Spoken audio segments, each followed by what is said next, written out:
সৰুৰে পৰা নাৰিকল ভাল বস্তু আৰু সুস্বাদু ফল হিচাপে সকলোৱে খাই আহিছোঁ। লাড়ু, পিঠা, পায়স, ক্ষীৰ, চুজি, বৰফি আদিত মিহলাই নানা প্ৰকাৰে খাই আহিছোঁ।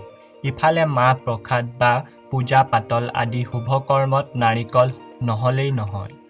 পিছে নাৰিকল যে কিমান উপকাৰী ফল আৰু ইয়াৰ পানী, গাখীৰ, তেল আদিৰ কিমান পুষ্টিকৰ তথা ঔষধি গুণ আছে জানিলে আচৰিত হ'ব। 1 নম্বৰ। নাৰিকল খালে স্মৃতিশক্তি বৃদ্ধি হয়, মগজুৰ নিউৰন কোষ সক্ৰিয় হয়, চিন্তাও মেধাশক্তি বাঢ়ে, স্বাস্থ্য অটুট ৰাখে। 2 নম্বৰ। হৃদযন্ত্ৰ, ৰক্ত সঞ্চালন, মাংসপেশী, কোশিকা আদিৰ ক্ৰিয়া সবল হয়। 3 নম্বৰ।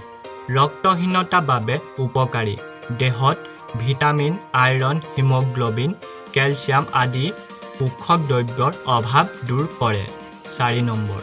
কিডনী, পাথৰ, জণ্ডিছ, প্ৰস্ৰাৱ বিকাৰ, গৰমত হ'ব পৰা সকলো ৰোগ দূৰ কৰে। পাচন ক্ৰিয়া আৰু হজম শক্তি বঢ়ায়। 5 নম্বৰ। হাড়ৰ গঠন, গাঁঠিৰ বিষ, মাংসপেশীৰ বিষ আদিৰ বাবে নাৰিকল বা নাৰিকলৰ গাখীৰ নিয়মিত খোৱাটো উপকাৰী। 6 নম্বৰ। কৃমি আৰু দেহৰ বেক্টেৰিয়া তথা বীজাণুনাশক। 7 নম্বৰ।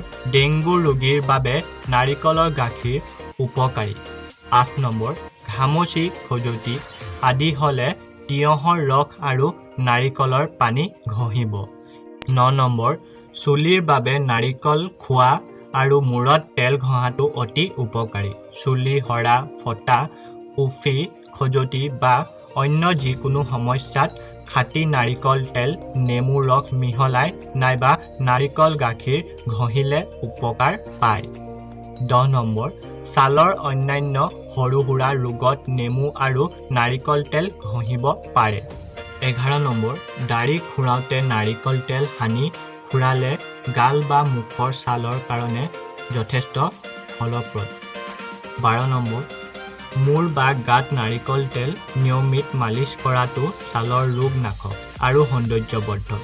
ইয়াৰ উপৰি নাৰিকলে আমাৰ দেহৰ যথেষ্ট উপকাৰ সাধন কৰাৰ লগতে দেহ প্ৰতিৰক্ষণ ক্ষমতা বঢ়ায়। এতিয়া কম মই আপোনালোকক যে নাৰিকল কেতিয়া খাব নালাগে।